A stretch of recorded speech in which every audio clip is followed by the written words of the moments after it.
donné, nous attendons quand même d'autres raisons qui seraient peut-être cachées et qu'on nous a pas encore dites. Mais pour le moment, nous sommes dans la stupéfaction la plus totale. Parce que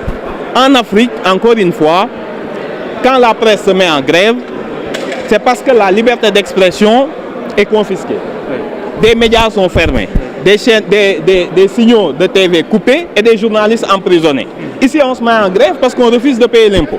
C'est une nouveauté. Si tous les secteurs faisaient pareil, si tous les secteurs, que ce soit les cliniques privées, que ce soit les entreprises, refusaient de payer l'impôt et se mettaient en grève, ce n'est pas du tout très sérieux. Donc je pense que la presse a de sérieux problèmes. Ça, il faut l'admettre. Pendant longtemps, ils ont peut-être bâti un modèle qui n'est plus adapté à l'évolution technologique en cours, avec la diversification des sources, etc. Je pense qu'il faut bâtir un nouveau modèle qui peut garantir la pérennité du financement de la presse. Mais pas de cette façon, où il y a des conventions de complaisance, où il y a une politisation de beaucoup de maisons de presse. Il y a les chefs, les patrons de presse. On ne sait même pas d'ailleurs si c'est les journalistes ou les patrons de presse qui sont en grève. Parce que quand même, c'est curieux cette situation où les patrons de presse, qui sont pour la plupart des milliardaires, hein, il faut le dire, se mettent en grève pour ne pas avoir reversé les cotisations sociales dues à leurs salariés, qui sont les journalistes. Donc c'est une situation assez ubuesque.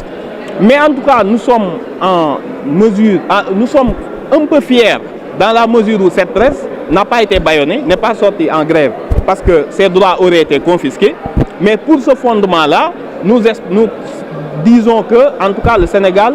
n'a pas un problème de liberté d'expression, n'a pas un problème de droits de l'homme. Il faut bien spécifier cette situation qui est assez unique et cocasse vue de l'extérieur, où des entreprises de presse se mettent en grève pour refuser de payer leurs obligations fiscales. Donc je pense qu'il y a des concertations nécessaires pour que le modèle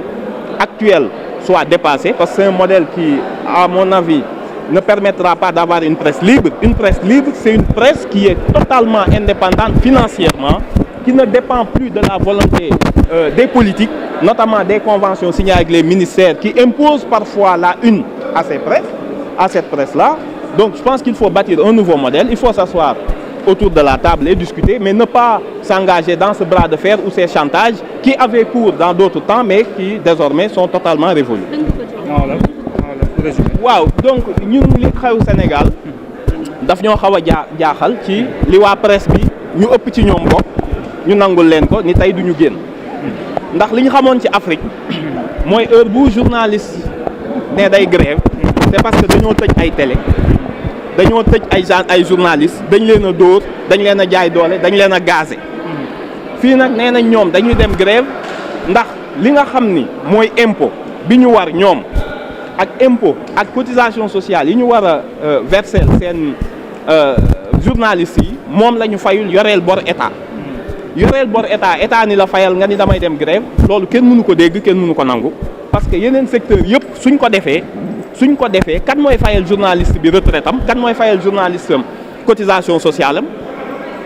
ñoom ñoo ko jël fan lañ ko dugal journalistes yi ñoo waroon grève contre le patron de presse ni leen suñuy cotisation sociale fu ngeen ko dugal parce que da ngeen ñu koo collecté dagguñu ko ci suñuy salaire ba pare damm ko ci seeni poste loolu moo jaaduwul mais loolu yëpp ba mu amee pour ñu xam ne dañoo war a dajalewaat nit ñi journalistes yi ak état ñu toog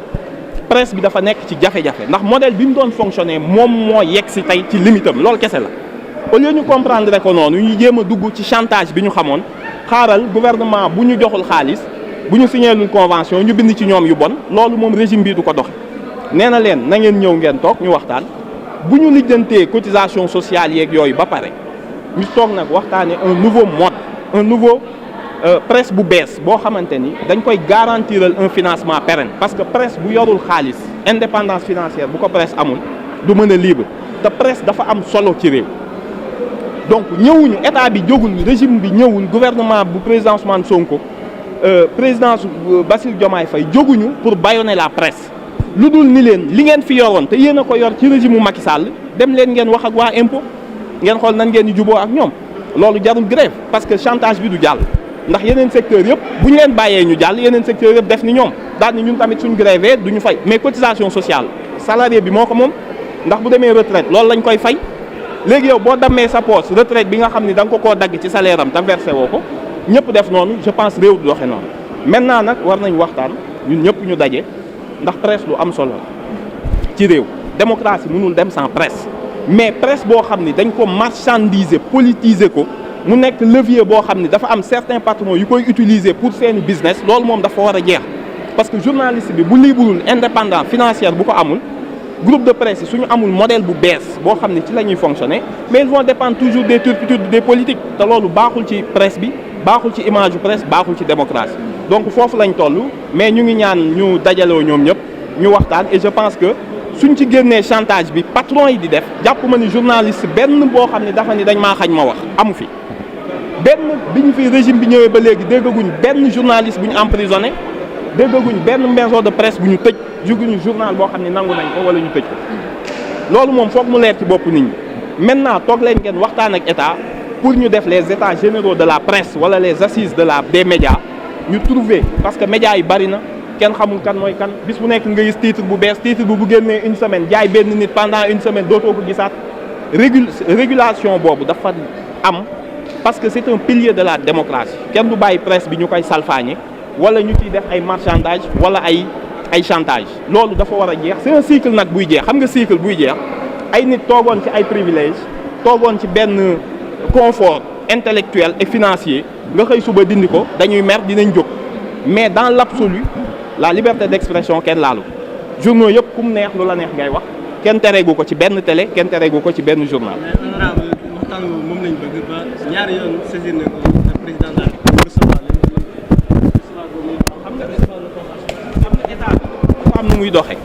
yàlla ministre d'abord bi nga xam ni moom lañ dénk lool affaire bi régime yu njëkk yi li mu amoon mooy da ngay tëb ministre tëb premier ministre tëb ñëpp dem ci président mu régler la lépp nga demaat sa yoon ñoom loolu lañ xamoon état nag bii dafa am nu muy doxee nañ dem saisir ministre bi président kenn du ko forcer do man bu ma kon ku mu neex nga dem présidence déposer sa lettre ni ko da nga may recevoir par la force du noonu lay doxe y a pas une volonté bañ leen a recevoir wala benn mépris buñ ci am mais nañ ko def dans les règles de l'art ñoom li ñu xamoon